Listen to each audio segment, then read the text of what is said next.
Hey everybody, we're gonna make some sourdough einkorn sandwich bread today. And what I am doing is preparing the levain the night before. And this is an important step that we'll have to take so that we can get some nice active sourdough starter for tomorrow morning when we make bread. And so my ratio that I use for this is 30 grams of the sourdough starter, which is my einkorn specific starter that I only feed einkorn flour, and about 120 grams of all-purpose einkorn flour, along with about 120 grams of water. And water you can use whatever water you prefer. I just tend to use filtered water that I leave in a glass bottle on the counter that's exposed to sunlight for a day or two, and that just gets rid of any chlorine impurities that might be in it. And just make sure everything's mixed up nicely and there are no dry bits left. And again, this cap that we're putting on, I believe I spoke to in another video, but it is not fully sealed. It's just clipped on by those little metal strips there.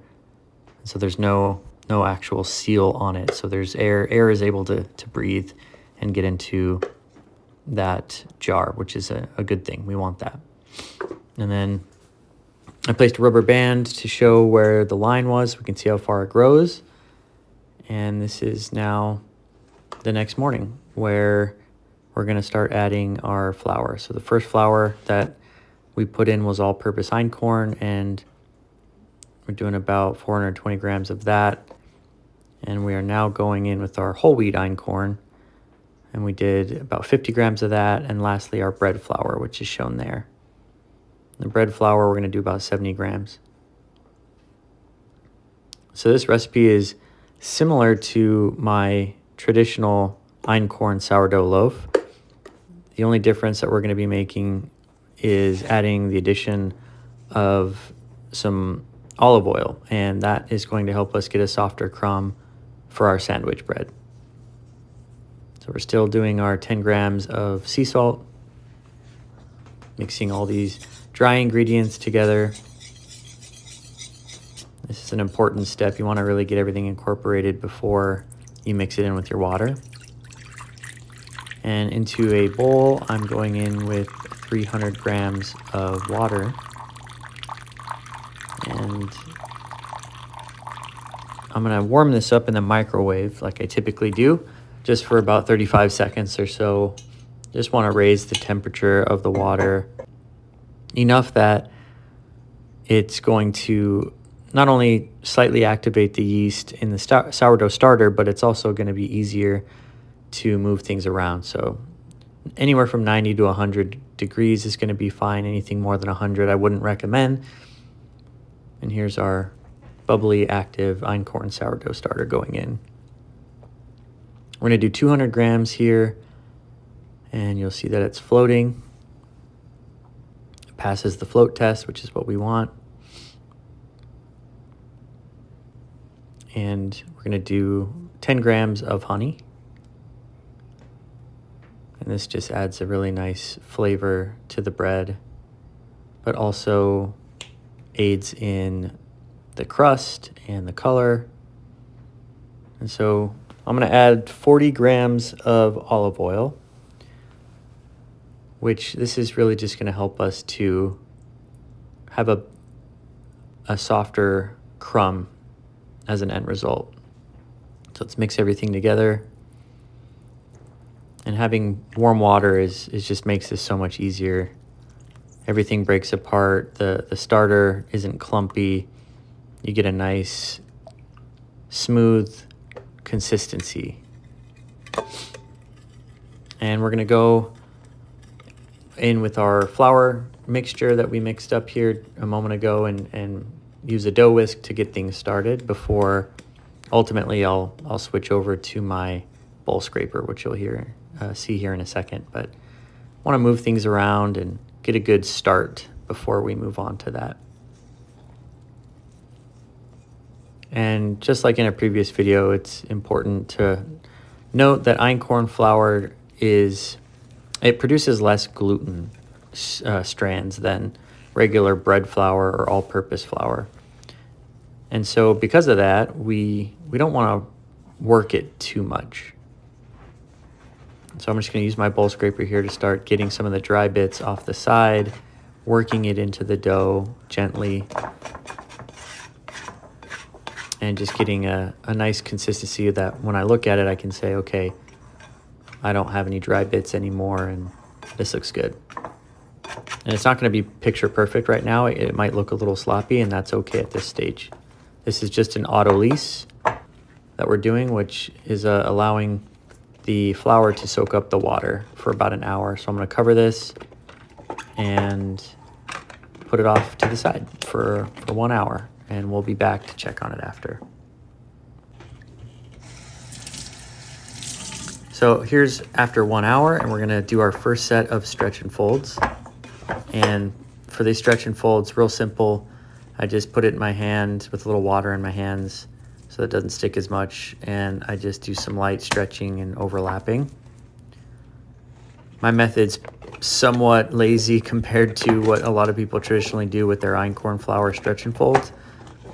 Many of them will flatten it out on a surface into a rectangle and work in all four sides gently as a stretch and fold technique. But because my recipe does use some bread flour, about 70 grams, there is some gluten development that's going to be a little greater than just using 100% einkorn flour. So I have found over many times of making bread that this stretch and fold technique has worked perfectly fine for me. But you can do it however you want. So again, just continuing our stretch and folds with 30 minutes in between each stretch and fold, and a set of 3 stretch and folds total.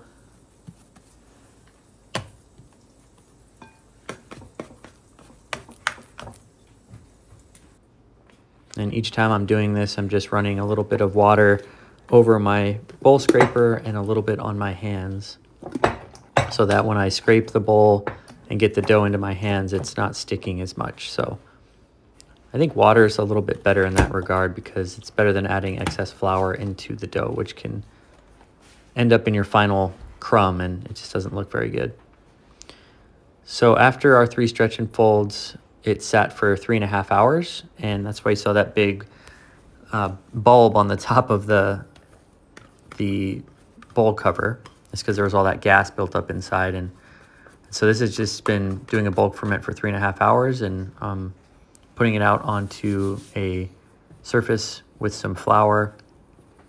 And I'm just going to shape the dough here and get it ready for the bread pan. And so you'll see me just getting this into a rectangle, and very simply I'm going to take the left side and move it into the center, and then the right side moving into the center, not really overlapping very much, and then taking one end and just working this forward into a somewhat tight ball. And it's actually more of a log, not a ball that you're going to end up with. It's going to be a little bit longer than a traditional boule that you would put in a banneton basket. And so I have my stainless steel bread pan off to the side and ready to go. And I have that sprayed down with just a little bit of olive oil. And we're just going to plop this in. And I'm going to gently just press down in certain areas to even it out, and cover this with my bowl cover again, and let this sit off to the side for 1.5 hours. And after 1.5 hours, this is what it looks like. You'll see it's overflowing a bit, and it has been raised up and out of the bread pan by about 1 inch or so. And I'm going to go into our oven now. This will bake at 375 for 45 minutes, and the oven was preheated to 450. So once it goes in, I drop it to 375. And here's our final product. Delicious bread that has made the house smell absolutely amazing. I'm going to gently just roll this over and peel back the pan, and then get this flipped upright again to view our final result. came out great. Some people will wash some butter over the top of it immediately to keep it from hardening too much. But if you just put it in a bread bag and let it sit, it'll soften up just nicely. But I'm gonna wait about an hour and a half to 2 hours and then cut into this and see how we did. You shouldn't have an open crumb. It should be a relatively dense crumb, which is what we're going for. We want to be able to spread butter or jam or make sandwiches with this bread. And so the crumb is soft and delicious inside. This is the consistency we're going for. And I'm gonna test this out and put some in the toaster and see how this tastes. I am looking forward to how this ends up because I have a few different recipes I'm gonna try afterward.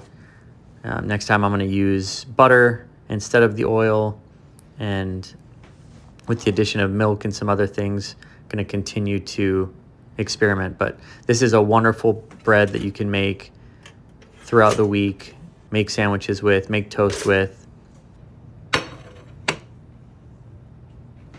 Just an absolutely delicious and healthy bread, and toasts up so well.